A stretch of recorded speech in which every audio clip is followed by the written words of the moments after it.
warahmatullahi wabarakatuh. Pada pembelajaran kali ini yang kita bahas masuk pada KD 3.2, yaitu jumlah dan selisih sinus dan kosinus.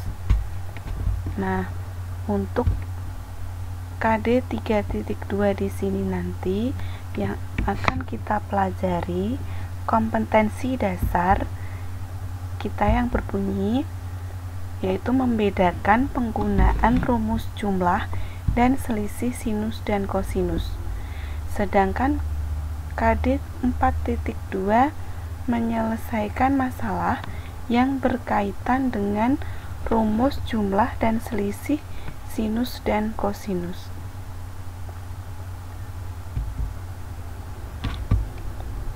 Ya, untuk peta konsep jumlah dan selisih sinus dan kosinus di sini nanti akan banyak sekali rumus-rumus trigonometri yang harus dipelajari. Ketika kalian kelas 10 sudah belajar trigonometri dengan 4 KD, kemudian dilanjut di kelas 11 pada mata pelajaran matematika peminatan yaitu 2 KD.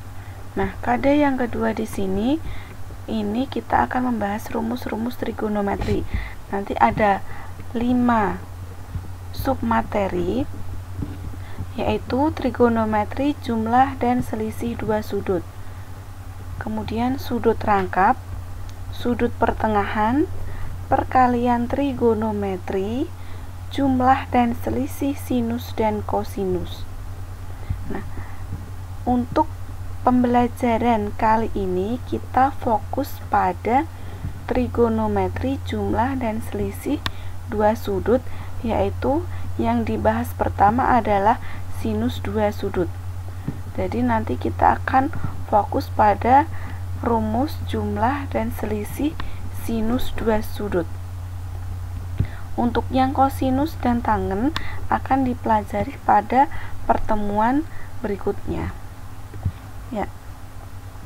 Kenapa kita harus belajar trigonometri? Dari kelas 10 ada 4 KD, kelas 11 ada 2 KD di matematika peminatan, karena trigonometri dalam kehidupan sehari-hari akan tetap dipelajari sampai ketika kalian melanjutkan di perguruan tinggi.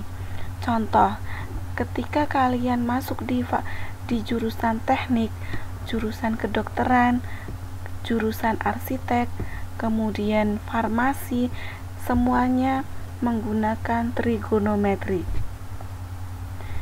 Dalam benak kalian, trigonometri mungkin yang sangat melekat pada diri kalian, yaitu mengukur sebuah tinggi benda. Contoh, mengukur tiang bendera, mengukur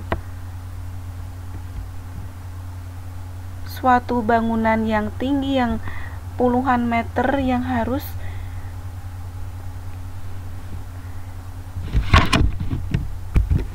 diukur dengan alat-alat tertentu. Nah, tidak perlu, jadi hanya dengan menggunakan ilmu trigonometri kalian dapat mengukur tinggi suatu benda meskipun benda tersebut sangat tinggi. Ya, kita langsung ke materi, yaitu sinus, jumlah dan selisih dua sudut. Pada pembelajaran ini saya tidak akan langsung memberikan rumus sinus, jumlah dan selisih dua sudut. Jadi saya akan menuntun kalian bagaimana menemukan suatu rumus jumlah dan selisih sinus dua sudut.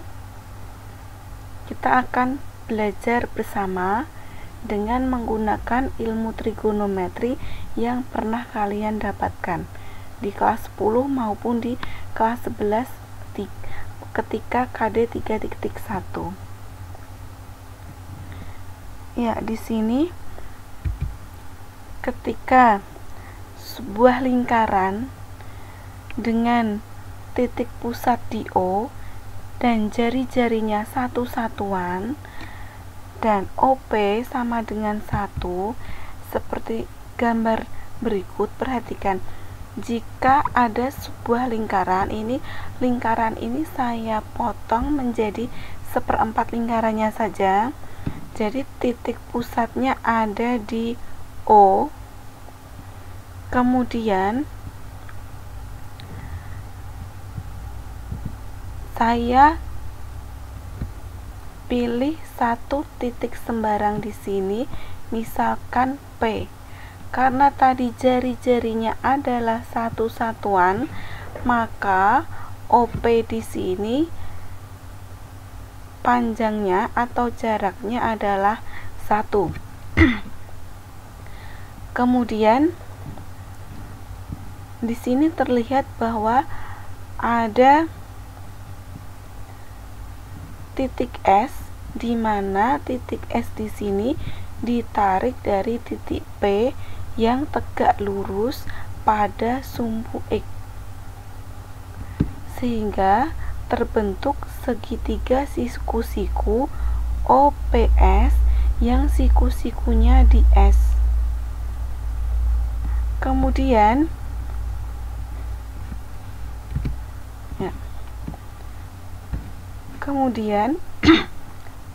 POS di sini membentuk segitiga alfa ditambah dengan beta, ya. Jadi POS sudutnya adalah alfa ditambah beta. Kemudian dilihat di sini, apabila sudut QOT membentuk sudut alfa, maka OQR di sini juga membentuk sudut alfa, karena SOQ dan OQR merupakan sudut dalam berseberangan yang sudutnya besarnya sama. Sama juga dengan sudut QPR. Dilihat QPR. Di sini QPR sudutnya juga alfa, karena SOQ dan QPR di sini merupakan suatu segitiga siku-siku yang sebangun. Kemudian kita lihat dari segitiga OPS siku-siku di S, maka untuk sin alfa ditambah beta, sin itu dalam perbandingan trigonometri adalah depan dibagi miring, maka depannya alfa ditambah beta adalah PS dibagi miring, miringnya adalah OP, sehingga sin alfa ditambah beta sama dengan PS per OP. Karena OP nya 1, maka sama dengan PS. Nah, PS sendiri di sini merupakan PR ditambah RS atau RS ditambah PR, yang mana RS di sini panjangnya sama dengan QT. Akibatnya, karena tadi sin alfa ditambah beta tadi PS sendiri RS ditambah PR, dan RS di sini sama dengan QT, maka sin alfa ditambah beta itu sama dengan QT ditambah PR. Ini adalah persamaan yang pertama. Kemudian kita lihat segitiga OPQ.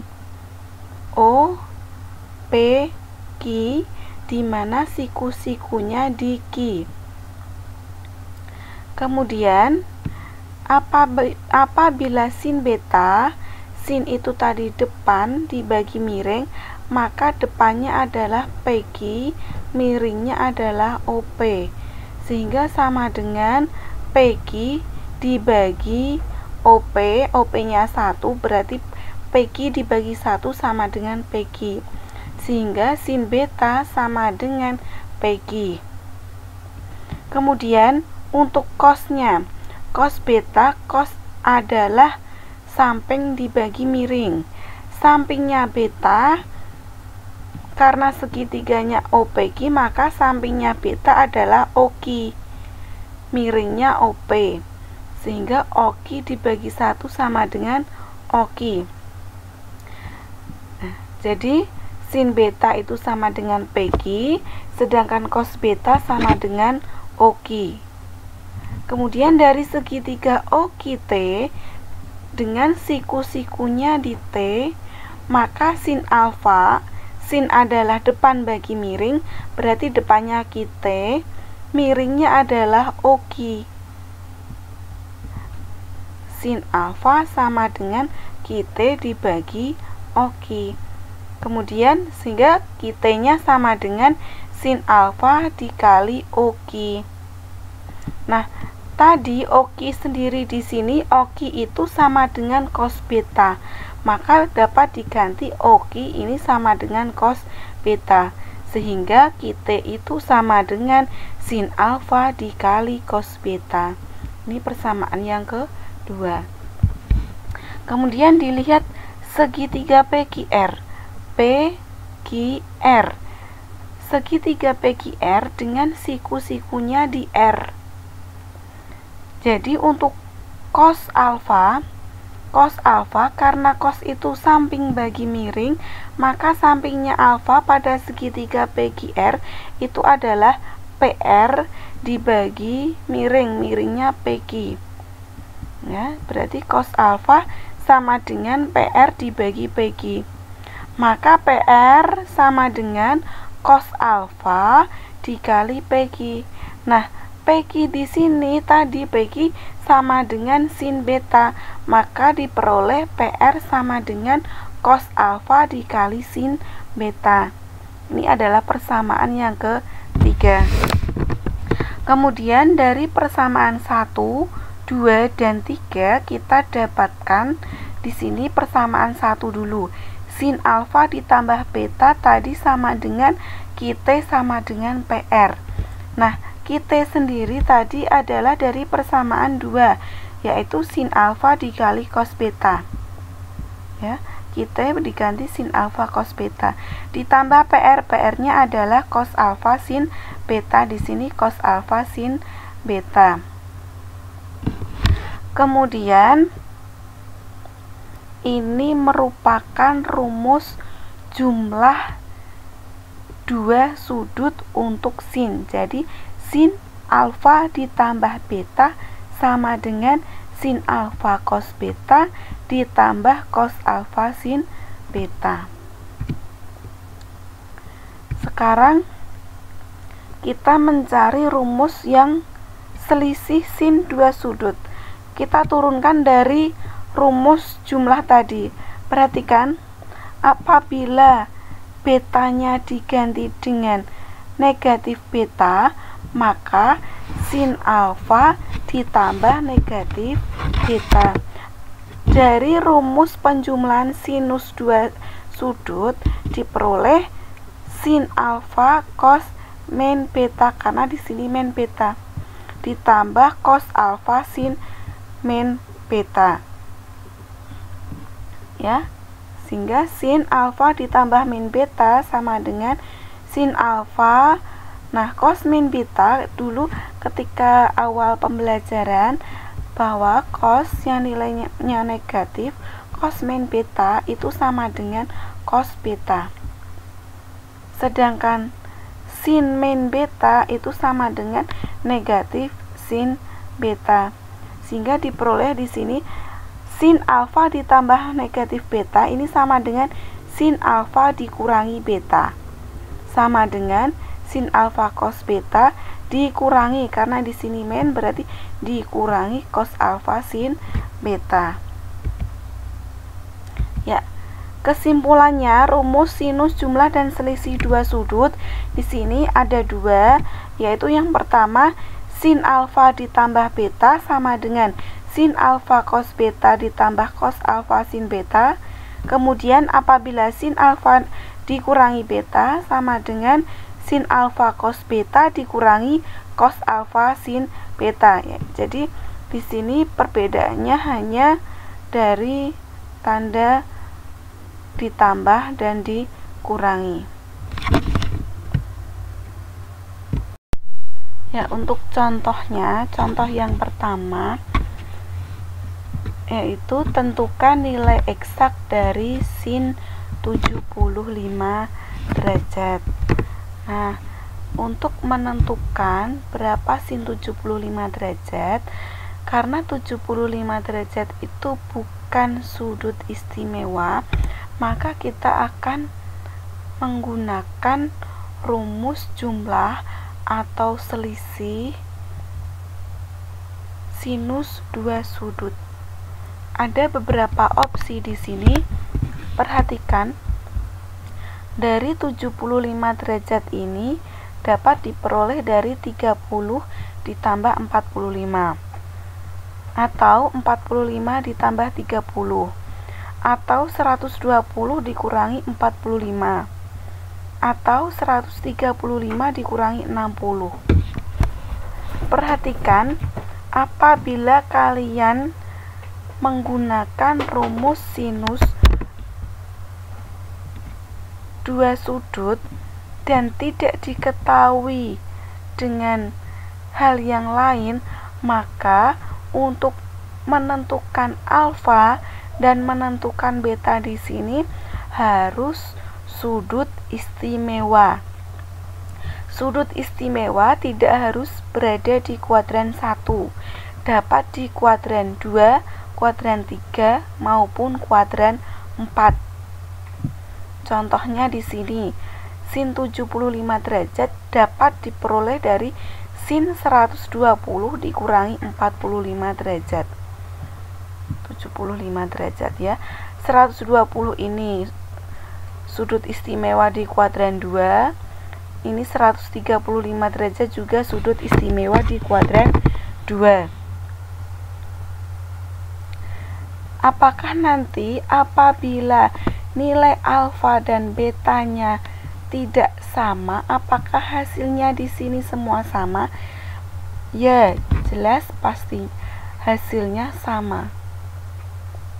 Apabila hasilnya tidak sama, maka penghitungannya yang kurang tepat.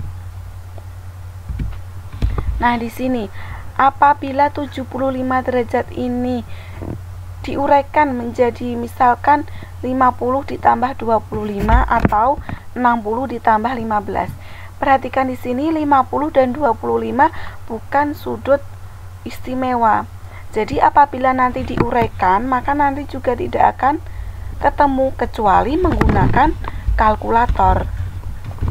Kalau yang di sini 75 itu 60 ditambah 15, memang 60 ini adalah sudut istimewa, tapi 15 bukan, maka nanti juga akan masih butuh kalkulator. Jadi karena di sini penghitungannya tanpa kalkulator, maka di sini kita tidak menggunakan ini.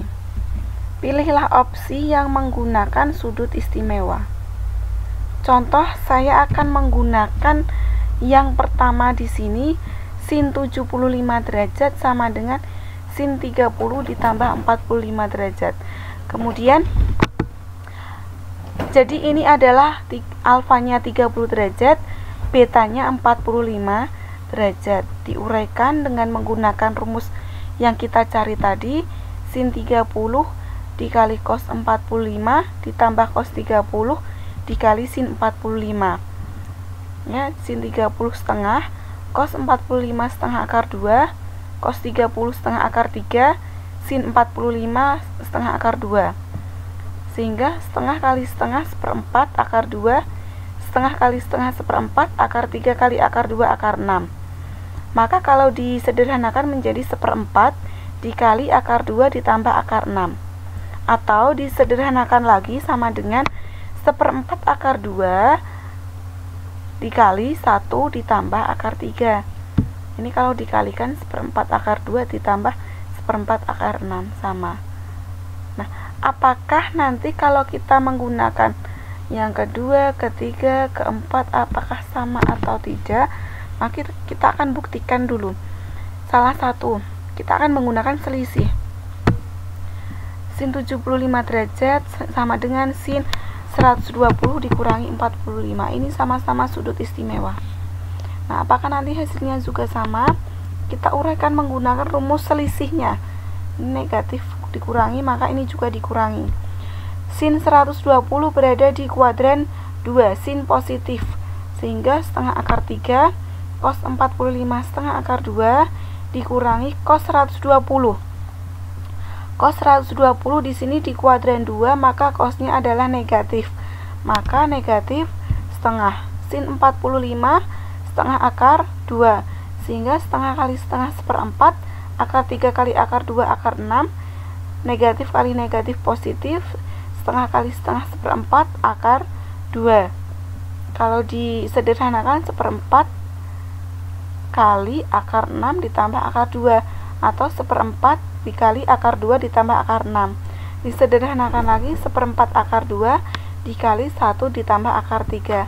Hasilnya adalah sama, meskipun alfa dan betanya beda.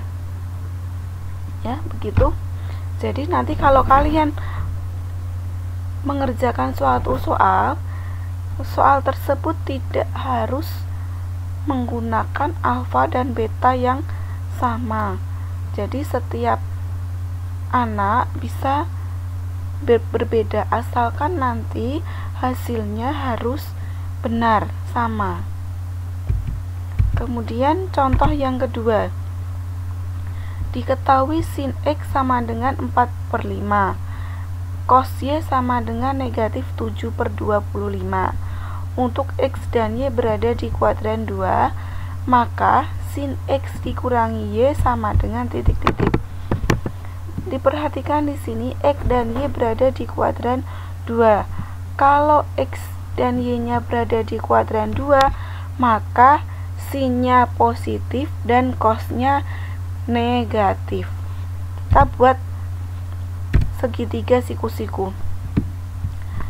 Sin X sama dengan 4/5. Sudutnya di sini X 4/5. 4 ini adalah depan, miringnya adalah 5. Berarti 4-nya di sini, 5-nya di sini. Sehingga sampingnya dengan triple Pythagoras, maka sampingnya adalah 3. Kemudian yang sudut Y, cos Y sama dengan negatif 7/25. 7 di sini samping, 25 di sini miring, berarti sampingnya 7, miringnya 25, sehingga depannya adalah 24. Kemudian untuk tadi sin X sama dengan 4/5. Nah, berarti karena di sini X berada di kuadran 2, maka cosnya negatif, sehingga sama dengan negatif 3/5. Kemudian cos Y sama dengan negatif 7/25 karena Y berada di kuadran 2. Kemudian sin Y sama dengan 24/25. Sin Y di kuadran 2 adalah positif. Y sendiri adalah depan dibagi miring, yaitu 24 dibagi 25. Kemudian pertanyaannya adalah sin X dikurangi Y sama dengan sin X cos Y dikurangi cos X sin Y. Kita memasukkan rumus selisih sinus. Jadi kalau tadi alfa beta, ini adalah X dan Y, maka ini X, Y, ini X, Y. Kita masukkan sin X 4/5 cos Y negatif 7/25 dikurangi cos X negatif 3/5 sin Y 24/25. Sehingga 4/5 dikali negatif 7/25, hasilnya negatif 28/100. Kemudian dikurangi negatif, maka ditambah. 3 kali 24 72, 5 kali 25 100. Sehingga sin X dikurangi Y sama dengan 44/100.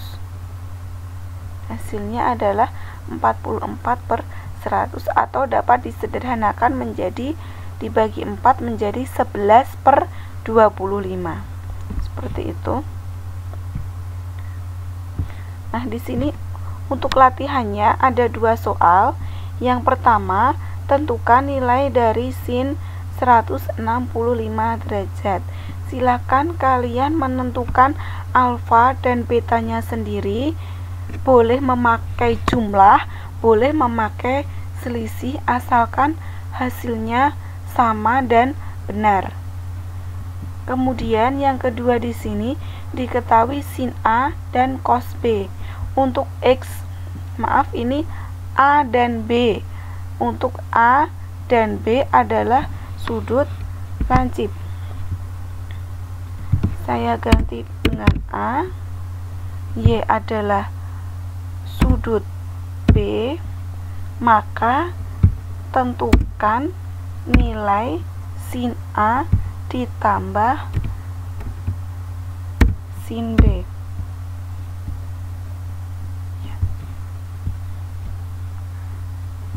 Di sini A dan B adalah sudut lancip.